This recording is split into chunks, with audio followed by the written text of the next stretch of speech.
Hello students, in this video we'll discuss part B of chapter 3, Newton's first law of motion and inertia.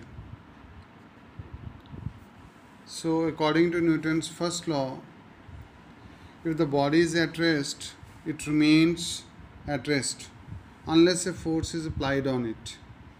And if the body is moving, it will continue to move with the same speed in the same direction unless a force is applied on it.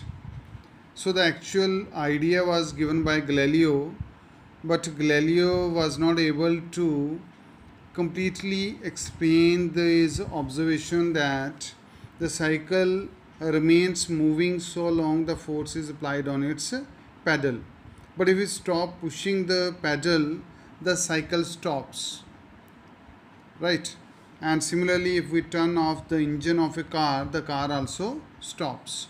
So some of the observations that Galileo was not able to explain, that's why Newton got the credit.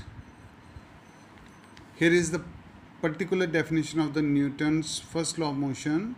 If a body is in a state of rest, it will remain in the state of rest, and if it is in a state of motion, it will remain moving in the same direction with the same speed unless an external force is applied on it. After this, definition of inertia. Inertia is the property of an object by virtue of which it tends to retain its state of rest or of motion, which is called inertia. So this is inherent property, means a material own property due to its mass.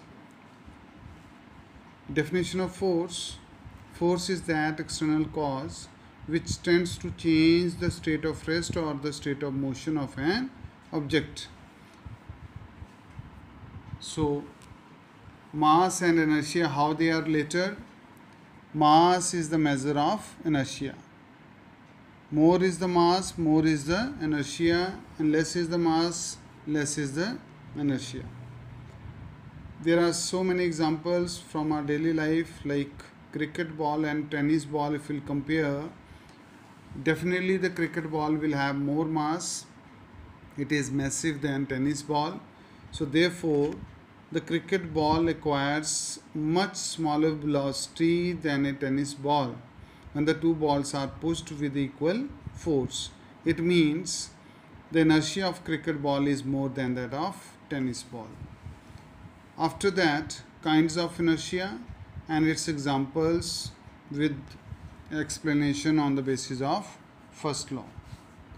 Now, inertia is of the following two kinds. First is inertia of rest, second is inertia of motion. Inertia of rest means if a body is at rest, it will remain at rest unless an external force is applied to change its state of rest. This property is called inertia of rest. So many examples we have. When a train suddenly starts moving forward, the passenger standing in the compartment tends to fall backward. Why this happens? Because the lower portion of the body is quite in contact with the berth of the train, and train when suddenly starts, so upper part will try to remain at rest and feel jerk in backward direction.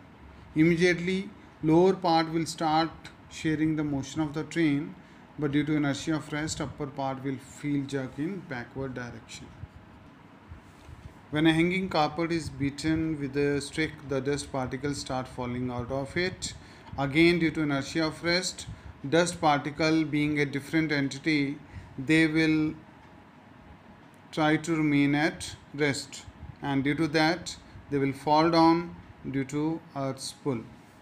On shaking or giving jerks the branches of a tree, the fruits fall down because immediately the branches will come in motion on getting the force by the person, but the fruit due to inertia of rest will detach themselves from the branches and fall down due to pull of gravity.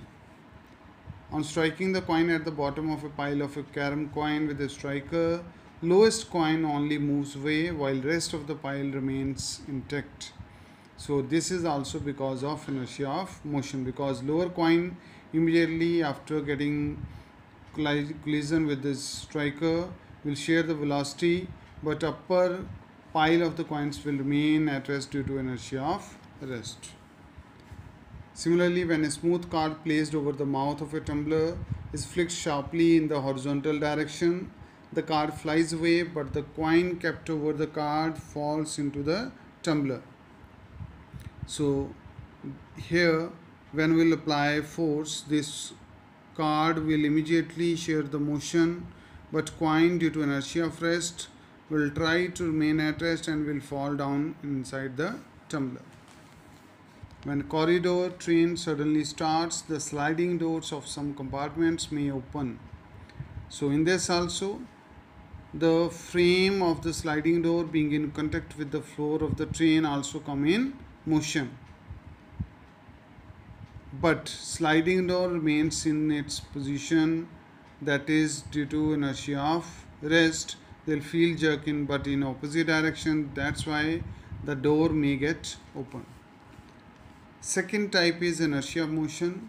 In this, if the body is in a state of motion, continue to be in the state of motion with the same speed in the same direction and in a straight line unless an external force is not applied to change its state of motion.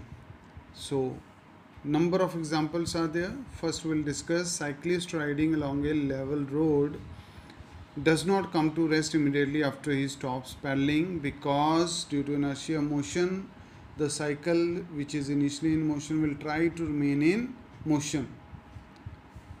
When a passenger jumps out of a moving train, he falls down. As it is not advised to get out of the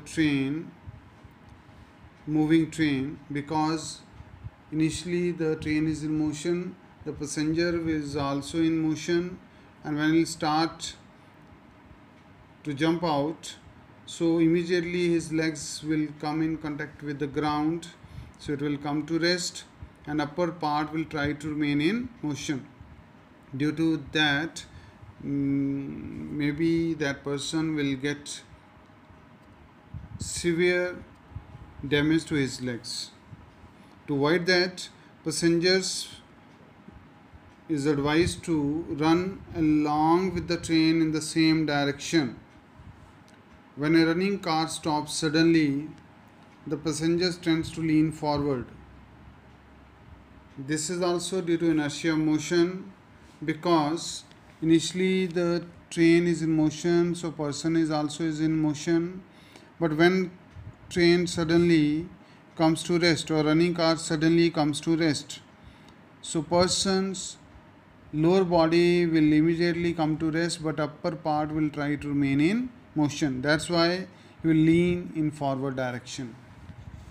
An athlete often runs before taking a long jump. So he's trying to take a long jump, and the velocity of the athlete will add in the state of motion of the athlete. So it is very easy for the athlete to take a long jump. Fifth is a ball thrown vertically upwards by a person in a moving train come back to his hands.